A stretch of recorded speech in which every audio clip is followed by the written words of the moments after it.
Welcome to Building the Future, hosted by Kevin Horick. With millions of listeners a month, Building the Future has quickly become one of the fastest rising programs, with a focus on interviewing startups, entrepreneurs, investors, CEOs, and more. The radio and TV show airs in 15 markets across the globe, including Silicon Valley. For full showtimes, past episodes, or to sponsor the show, please visit buildingthefutureshow.com. Welcome back to the show. Today we have Tony Martignetti. He's the founder and chief inspiration officer at Inspired Purpose Partners. Tony, welcome to the show. Well, thank you so much for having me. I'm looking forward to our conversation. Yeah, I'm excited to have you on the show today. I think what you're doing is actually really, really timely and more than normal important. And I always think it's important, but I think right now it's extremely, extremely important. But maybe before we dive into all that, let's get to know you a little bit better and start off with where you grew up. Yeah, I grew up in the Boston area, in the suburbs, and I still live in that area, but I have done a bit of traveling around. It's a cool city. I like it. I really liked it. It was a cool city. Yeah, it is. It's a fun place. So keep going. Sorry, I interrupted you.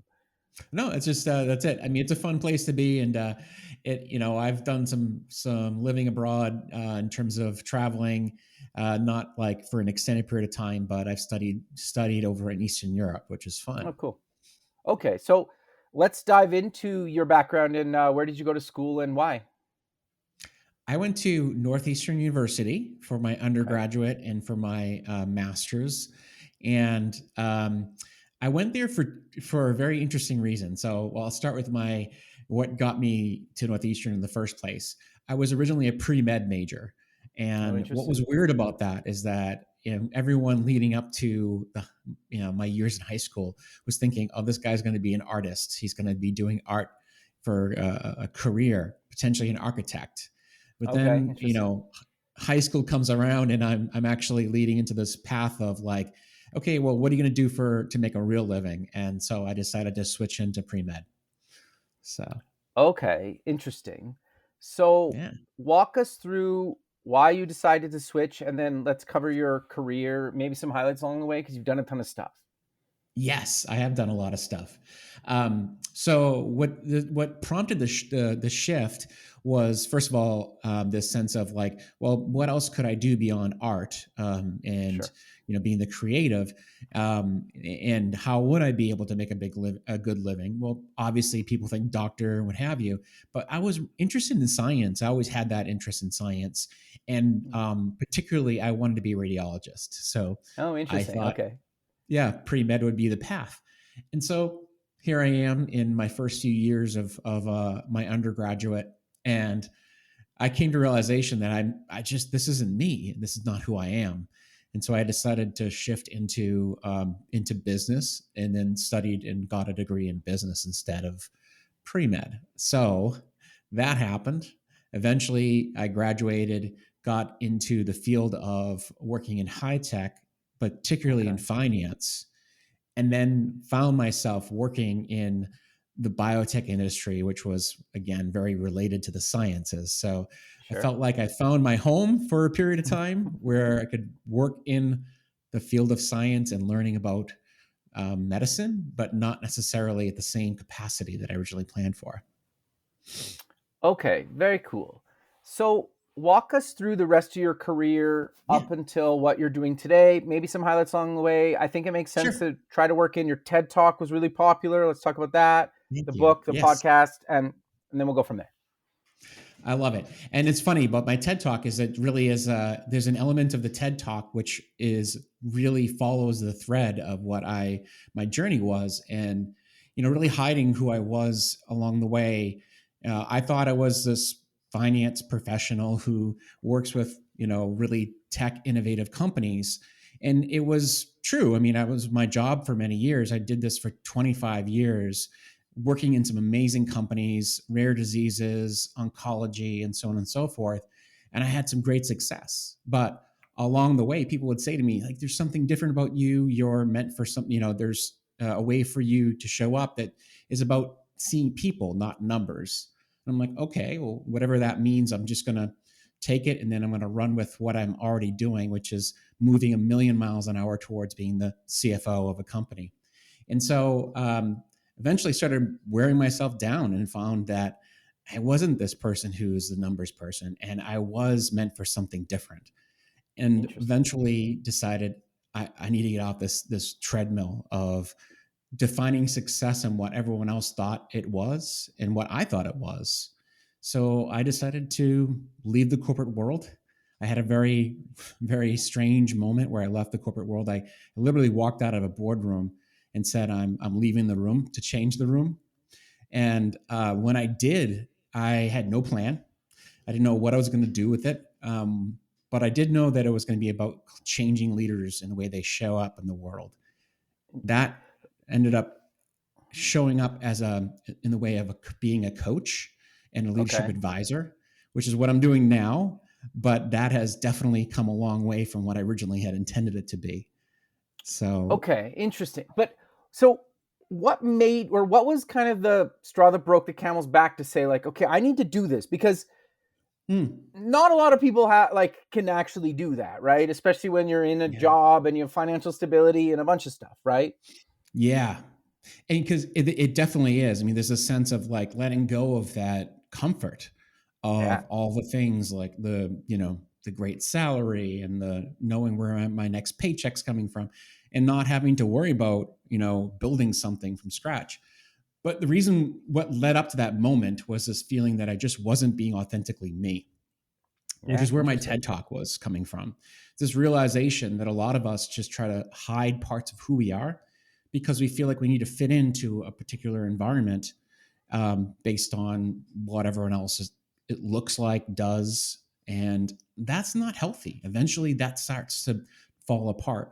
We need leaders who are able to who are allowing us to show up as our authentic, real self. And the environment has to support that. And I don't think I was having that situation. And, that moment that really changed me, it was kind of a small changes along the way that eventually led to a moment that just said, enough is enough. Interesting. I had seen leaders who were just treating employees like cogs in a wheel. And I just felt like that wasn't really what we were meant for. And so all those things led up to that one moment. And I often talk about this idea of a flashpoint where all of a sudden you're ignited into a different life.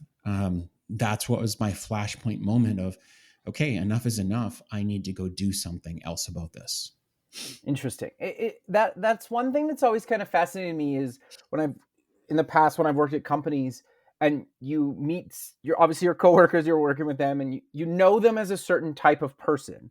And then you see them outside of work. Maybe it's like a work event, maybe it's like not. And they're a totally different person. Yeah. That always like shocked me because I can't do that. So like I kind of can wrap my head around it and I get why people would do that, but I'm not that type of person. So I'm curious, like, how do you work with people to make that shift and be who they are and try to find that passion? Yeah, I mean, it starts with getting to know yourself on a more authentic level of like, what is it that I'm holding back? What parts of me do I check at the door? As the title of my TED Talk is "Don't Check Yourself at the Door." I think there's an idea that like, what are you checking at the door? What are you leaving out? When you start to get curious about yourself, about what it is that you are holding back, then that's the first step into engaging others, into getting to know you and for you to reveal more of who you are. Because you don't want to just kind of like jump in tomorrow and say like, this is me, all of everything that I am, without knowing what it is that you really want to show about who you are. Yeah. Okay, that makes sense. So walk us through what else do you guys do at Inspired Purpose Partners and kind of how do you work with a company and individuals? Because I think they're kind of one and the same thing, especially if you're helping leaders, right? Yeah. I mean, a big part of the work we're doing is helping people to make a big impact without burning themselves. They're burning themselves out in the process, which really is an important part of that is to really be more authentically you and connect more authentically. And I don't overusing that term, but I think there's a sense of like making sure that, when you're connecting with others, that they really see who you are. And so whether I'm working one-on-one with an individual, or a team is working one-on-one with an individual, or we're working with a team to help them to communicate and work better together, it's really about getting down to what is it that's holding us back from making an impact? How are we not talking about the things that are most important? And how can we get to know each other on a level that builds trust and allows us to really move forward and innovate? Because innovation is at the end of all that connection. Yeah. Right. Okay, that makes sense. So obviously now, pre-pandemic, with people being back in the office, part-time, full-time, remote, combination of probably all those things, maybe. How do you actually do that? Because as somebody that enjoys working from home, it's really hard to build those like real relationships with your coworkers, employees, whoever, when you're all remote, or Yeah. part of the time at least. Yes. And it's a great question. I mean, there's two things I will say. First of all, if you're going to be the person who's championing this or coordinating this effort to connect others, you have to do it in a way that is intentional and, real, not just like, okay, let's force this on people. Let's make them, now we're all together. Let's connect. It has to be done where it's coordinated and people feel like they're part of something special. Not just like forced at the end of a meeting or before a meeting, but instead make it special. Make it feel as though this is something where we want to get to know each other better. We want to know what's meaningful to you. What is the thing that is, going to make your life right now have meaning, and what has been meaningful to you before you joined our company. What are the things that excite you?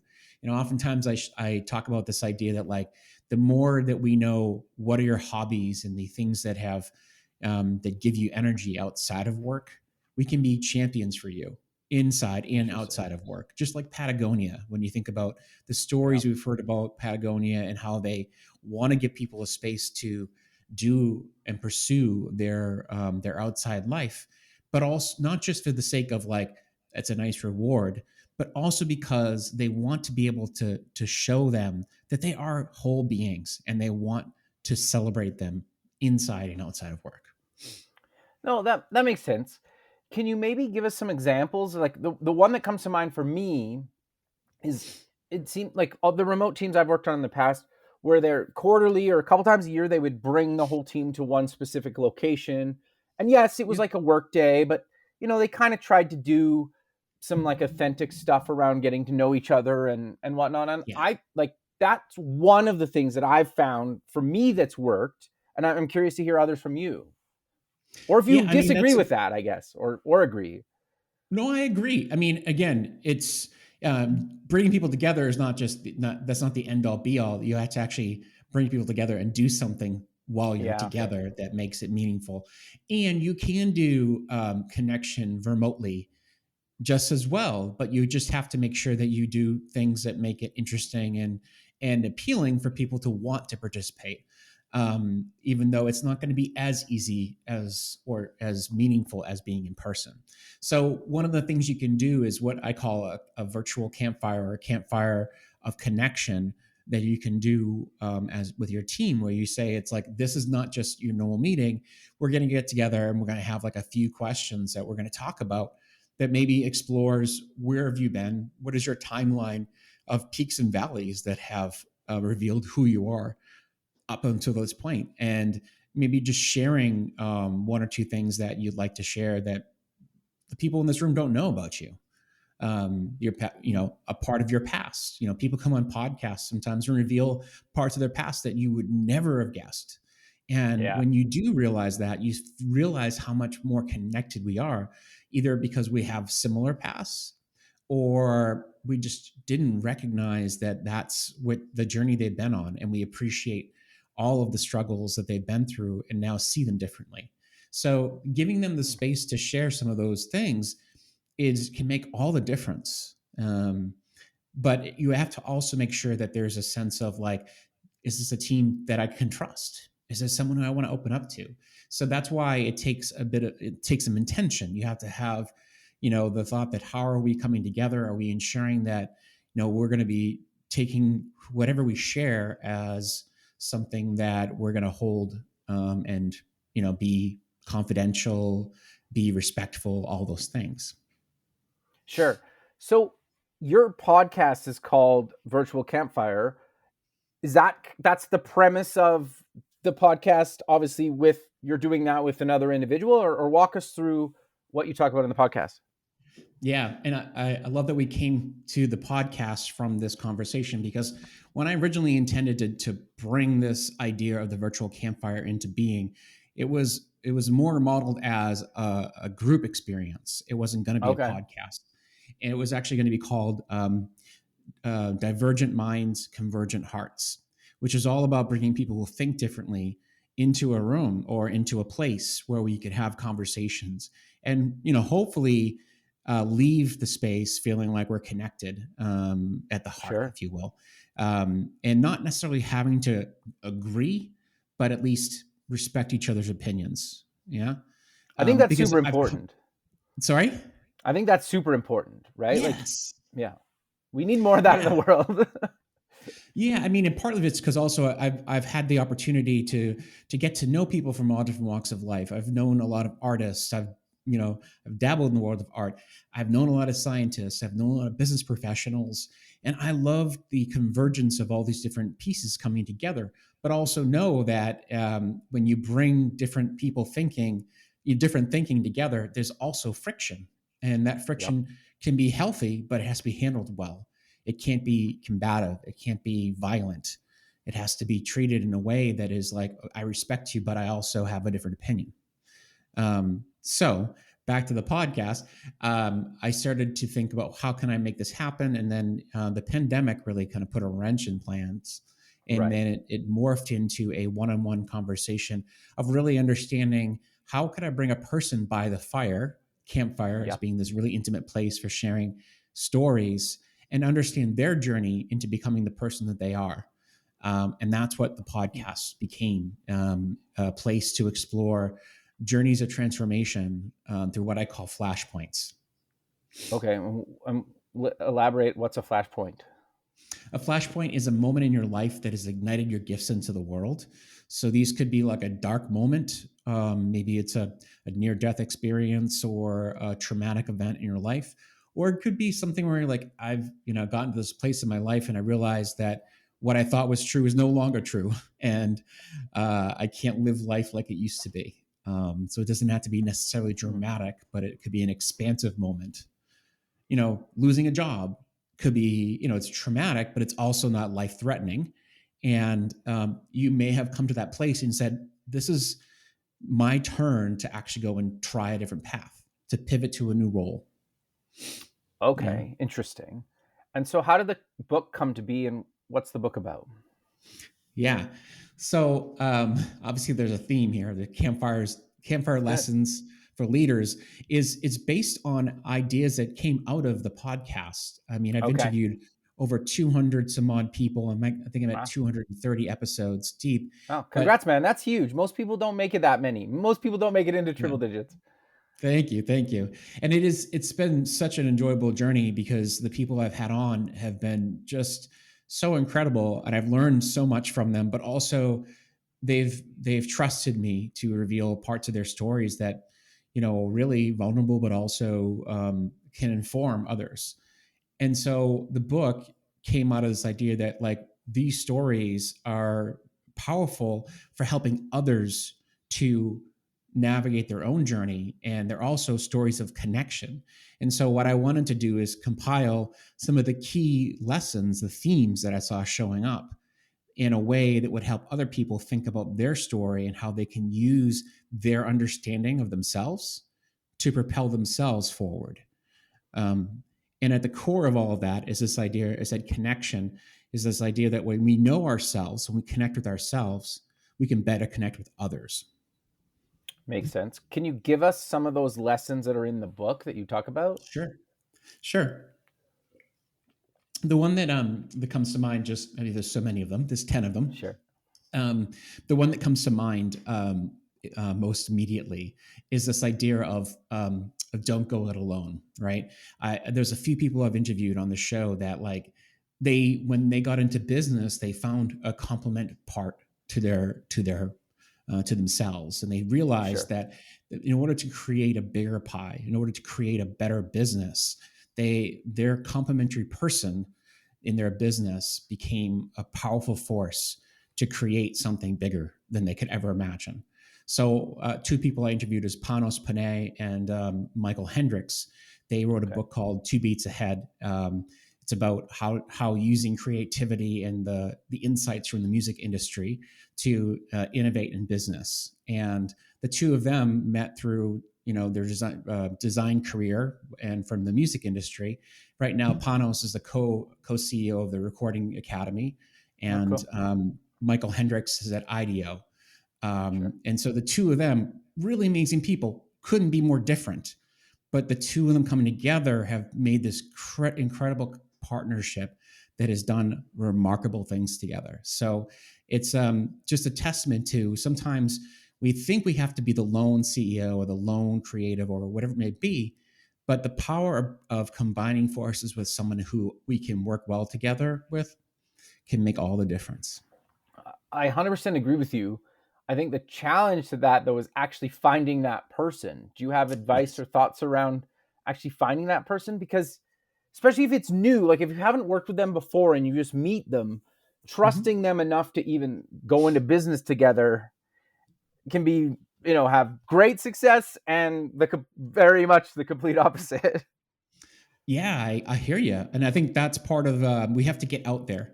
We have to connect. And I mean, you're using that word a lot, but I think the reality is we have to put ourselves out there and explore different relationships we have already and ones that are potentially on the horizon. When you start to meet more people, you start to realize that you're getting experience with what to look for in other people. There are going to be people who you're not going to resonate with. And then there's also going to be times when you're going to get burnt. You'll find out as you go through, you're building a muscle of understanding, who do I want to work with? Who is that right person? And when you'll know it's right when it's right. But I mean, I think the reality is experience is the best teacher when it comes to this stuff. No, that makes a lot of sense. So I want to dive a little bit deeper into how you're helping leaders today and solving some of the problems of today, because let's be honest, especially in the tech space right now, it's pretty doom and gloom. And I subscribe to some of that. Some of it I think is a little bit of BS, and but where are we at? What are your thoughts? How are you helping people get through these times? Yeah. I mean, I think the best thing to think about, I mean, I'm always talking about how we have to stay grounded in chaotic times. And one of the things that I help people do is to be that calm in the chaos, which I think is harder to say. It's hard to say, and it's easier to say, hard to do. Sorry. And the best thing you can do is to figure out what it is that you most see yourself, like what are the things you're in this industry for in the first place, and get connected to your soul, your purpose of being in this industry. And with all the uncertainty around you, how do you stay at that place where you're saying, okay, I know my mission, I know what I want to create, and although I'm going to be having all these things show up, how can I maintain a sense of like a flexibility and adaptability in all the things that show up as I go, and knowing that the people around me are relying on me to be also a person who can adapt to the changes that are showing up. As the old saying goes, like, you need to have a plan, but the plan is going to be obsolete. It doesn't mean we shouldn't have a plan, because when you put a plan in place, it allows you to be able to be able to move with it. So that's part of, I think, the best way for us to think about right now is this idea that, like, even though we can't see 2 feet ahead of us, we still need to have a vision that is 10 feet ahead of us, because ultimately it allows us to know how to adapt when we see things happening that are wobbly. That makes a lot of sense. And I think the interesting thing too is I agree with putting together a plan and it's going to change. Like that's just inevitable, especially in tech right now. But I think the big thing is that I've seen leaders struggle with is, okay, we have this plan and we're going down the road. Something changes and it can really throw you off and you don't almost like know where to go from here. And then you might quickly be able to adapt and say, okay, this is what happened. We're going to move down this road. But the challenge is like, then you start second guessing that new path and you read something or you get some new information. And then you're like, oh, now we need to pivot here. So you end up never really accomplishing everything because you go like partway down a bunch of paths and never finish anything. Yeah. What are your thoughts around that? Or how do you not do that or fix that? Well, I just love you mentioned this because it's exactly where I was going to go to next, which is this idea that like you can't be a reactionary leader. You have to be more proactive in how you approach things. And proactive is hard. It's probably not the best way to describe this. It's when you are faced with a decision, don't immediately make a decision. Take some time. Sometimes slowing things down just a little bit gives you the state of mind to be able to say, hey, this is not in our best interests, or this, even though it may seem to solve our problem in the near term, it's not going to solve our problem in the long term. And so therefore, the best decision is to either stay the course or wait and see, even though it may feel uncomfortable not to take action in that moment. The best you can do is to stay calm in the moment and allow more information to come in before acting. That doesn't mean that you're risk adverse. It just means that you're understanding the landscape a little better before making a really rash decision that you might regret. Now, on the flip side of that, there's also ways of making small bets. Small bets allow you to dabble your foot into a door, or into a field that allows you to see, hey, this is possible. We can see what's happening here. And when we see it's working, we can go all in. We can move further into that avenue. And this fits really well into like something I use in my coaching practice, which is it's called expand your vision, narrow your focus. When you feel like you're in that point of like, what to do next, or you're feeling that stuck moment, the best thing you can do is, instead of immediately deciding, is to sit back, expand your vision, see what else is around, see what options are available to you before making a decision, because there may be something you're just not seeing yet because you're not in the mindset of seeing things. Once you see options, then you narrow your focus on the things that you want to move forward in. Yeah, no, I think that makes a lot of sense. I can't remember where I heard it or saw it. It was, I'm not going to do anything today, but if in 2 weeks from now it's still an issue, then I'll deal with it. And I was kind of like, that's a long time. But then I was like, it's not really a long time. And maybe that's like valid. So I don't know. I've been thinking about that lately. It's kind of like, well, to your point, it's like, don't immediately react. Take some time. Maybe it doesn't have to be 2 weeks, but it's right. Because it's so easy to be like, okay, well, you pivot here, you pivot here, you pivot here, and then you never get anything done. And then you just have a bunch of started projects. Exactly. And then you feel frazzled because, you and your team feel frazzled and burnt out because you've been in action that whole time trying to do things, when maybe the best thing you could have been doing is giving yourself some time to think and really, realize what is the right course of action. And now it's time for us to take the right action. I think the other thing too, and I'm curious to get your thoughts on, is when I've been an employee and a leader keeps flip-flopping on me and you almost feel like you do feel like you're getting nothing done. But in my experience, it's one of those like, I need to get out of this company because I'm not accomplishing anything. And that's my personality type. So I think you're actually really doing at least certain members of your team a really big disservice. And they just lose motivation completely because they're like, well, why would I even start this? Because we're never going to even get close to even finishing it. Yeah. Yeah. I mean, it made me think about two things that get in the way of a lot of the challenges we face in a workplace is transparency and patience. We often run up against a lack of patience on both sides of the fence, whether it be the employer or the employee, and transparency. Just because you don't have a decision doesn't mean you can't be transparent. And that goes both ways, right? And I think the key thing is that when we're transparent and say, hey, look, we haven't decided yet on the path forward. We're still thinking about making what decision we want to make in this situation, but we're going to keep you posted. We're going to keep you in the loop. And if you have any ideas, we're open to it. Like, that would be a great message to hear, I think, from a boss or from a leader, than nothing at all. Because then what happens is you start making up the story of like, what the heck is going on? Why haven't they done anything about this situation? No, Right? it makes sense. In the past, when I've gone to a boss and said, can we do X, for example, I don't know. And it's like, I just want to know why. You could say, no, we can't do it. But if you tell me why, then at least I know. It's like, oh, we didn't do this because of this. It's like, oh yeah, okay, that makes sense. And then like, but you're right. If they never got back to you, or they're just like, no, you're just kind of like, well, they're just being an asshole, really, right? Like, that's kind of your first thought, whether that's not their intent. So it's like almost context, right? Mm-hmm. And you want to make sure that they're respecting your opinion along the way. Like, what happens if they share with you, like, hey, here's the reason why we're not doing that, and you happen to have a point of view that is contrary, or information that is contrary to that, and say, yeah, I hear you, but here's something that I found out yesterday based on what our competitors are doing, or based on this, and it could completely change the scenario.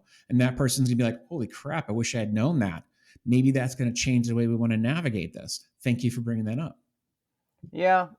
But so we're talking a lot about kind of leaders and employee honesty at a very kind of basic level. How do you actually build that brutal honesty with your team? Because a lot of people don't want to speak up because of a myriad of reasons. It doesn't matter, right? So how do you actually like prove to your people that you actually care, you value their opinion, and you want that, like, no, I think that's a dumb idea. We need to go this other direction, because that's really challenging to get that like honest feedback from people. Yeah. In my experience. Yeah, I 100% agree with you. And this is in every organization, this is the challenge, is how do you get people to want to care enough to be, to bring forth their ideas. If you haven't set the container for the culture to be one where people want to speak up, then you're just going to hear what you want to hear, maybe, or what they think you want to hear. And that might be just consent to whatever you're doing. And in the background, they may just be saying like, what an a-hole, or, what have you, pardon my French. But I think the key thing, the best way to go about this is to build connections with them and find out what drives them and motivates them, and be clear and transparent. One of the things that I do with a lot of the leaders who are managing big teams is I have them build principles. Like, here are some principles that we stand by as a team, not just me. And what I mean by principles, they're just like how we operate. And it's co-created with the team as a whole. And what that means is it becomes like the operating manual for how they're working together. So that might mean, hey, when a challenge arises, we raise our hand. And that's what happens. Like, when quality is job number one, like that's a principle that, we know that no matter what, we want to make sure quality becomes the number one thing, not time, not quickness. Or unless that is what the issue is, they'd rather be done is better than perfect. I don't know. That's the whatever works for your team. But when you agree on those metrics, it builds a sense of a foundation of how a team works together. No, I think that makes a lot of sense. I'm curious to get your thoughts on this. Like, obviously, with all the layoffs that seem to be happening almost daily now, especially big tech. I think it actually is one of the best things that's ever happened to smaller businesses, especially in the tech space, because they were having a crazy time recruiting people into their companies. And now, and I would put myself in this boat as well, is so many people don't trust these companies like they used to. And they were like, well, if I can get a job at the big, tech firms, I can ride out the rest of my career and not really have to worry about it. That's not maybe that was never the case, but I think now there's like very strong evidence that that's potentially not the case.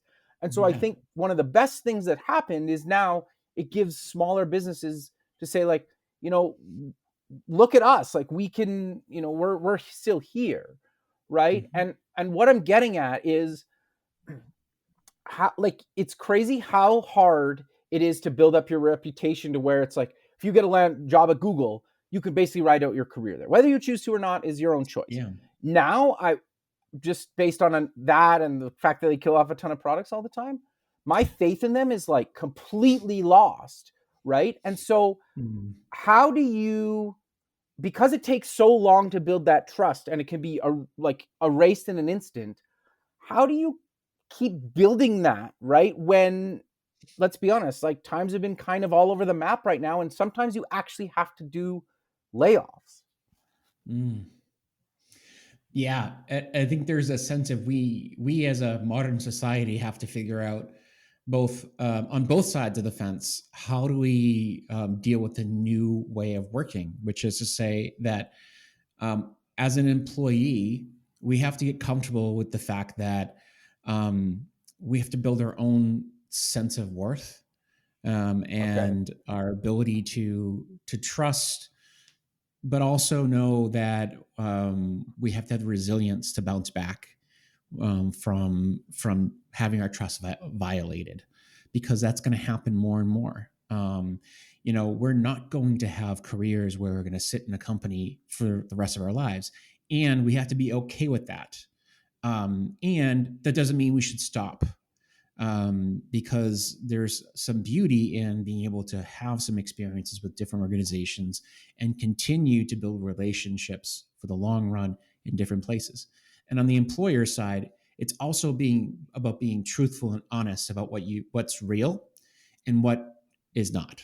For example, if they can't overcommit and say, "Oh, you'll have a job here for the rest of your life," when in reality they don't even know what's going to happen tomorrow. Yeah. Right. So I think there's a sense of like recommitting to what do we know, what do we not know, and how can we build trust based on what is known, not what is unknown. And I think lying to each other is not helpful, no matter what the relationship's going to look like long term. You think about it. When we come on the earth, the planet, we're here for as long as our life lasts. We have no control over, when it ends. There's a lot of that like uncertainty, but what we can do is we can make the best of our situation while we're here. Right. And I think that's no different than in a career. So you make the best of the situation as you're in each role, but also know that you take with you what you've learned in each part of your life to the next part of your life. Sure. So as from an employee perspective, then, should they almost like always be looking to upgrade? And what I mean by that is not necessarily switching jobs. It's just, you could be looking for like the next role inside an organization, getting promoted. Maybe it is moving on. Like, what are your thoughts around kind of covering your own behind, really?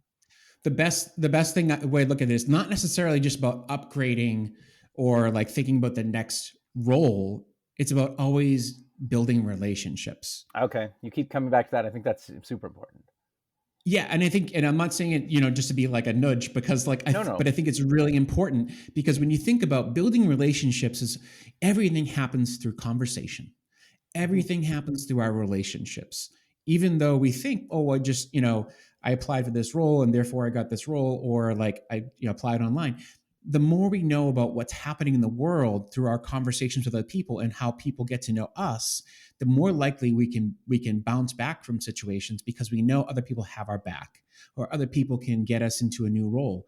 So building relationships help us to sustain our viability in the world. So it's not about always be thinking, oh, what's the next role? It's about who are the next people I need to get to know, so that I can figure out what might be possible next, or where do I stand in my social capital, the social landscape of of where the world is. No, that makes a lot of sense. Obviously, it's easier for some types of people to make those connections and relationships. For the people that aren't, what advice do you give to them to actually start thinking about it at least, and maybe going down that path of actually meeting people? Yeah, it's a great question. I mean, this comes up all the time because there's a sense of like, well, I don't like, I'm an introvert, or I don't like going out to social events and things like that.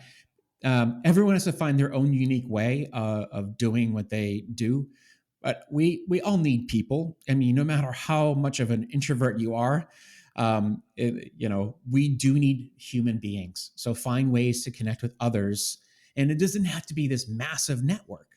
In fact, the quality of your network is about deep, not wide, right? So if you have good, deep connections, and those people, if you're connected to some people who know people, that's even better, because then the people who are going to vouch for you are going to be people who know you inside and out, who are able to say, whatever Kevin needs, I've got his back, because I know Kevin is someone of quality, someone who's going to, do whatever he needs, whatever is needed when the chips are down, that kind of thing.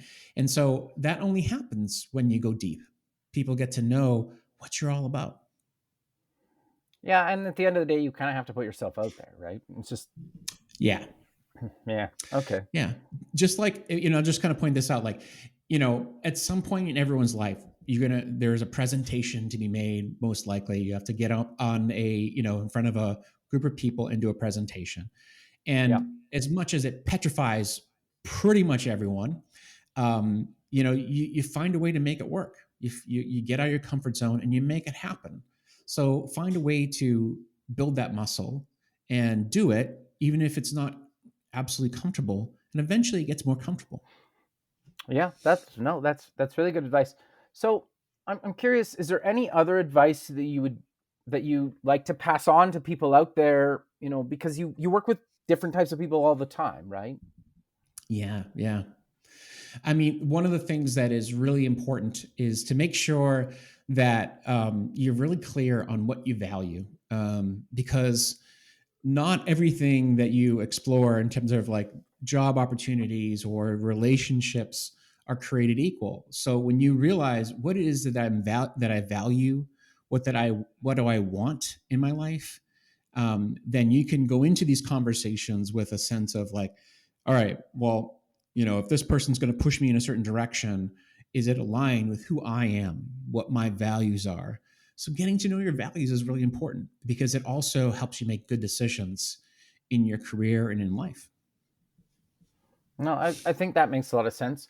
But we're kind of coming to the end of the show. So how about we close with mentioning where people can get more information about yourself, the book, the podcast, the TED Talk, and any other links you want to mention? Awesome. Yes, I appreciate it, Kevin. I would say the best place to find me is on my website, which is ipurposepartners.com. And if you go there, you can find my books, my podcast, and my TED Talk, as well as many other things. And you can also find me on LinkedIn. I'm very active there. I'm always sharing great content and such there. And my books are available everywhere you can buy books, especially Amazon. Perfect. Well, Tony, I really appreciate you taking the time in your day to be on the show, and I look forward to keeping in touch with you, and have a good rest of your day, man. Thank you so much. Thank you. Okay. Thanks for listening. Please visit our website at buildingthefutureshow.com to join the free community, sign up for our newsletter, or to sponsor the show. The music is done by Electric Mantra. You can check him out at electricmantra.com, and keep building the future.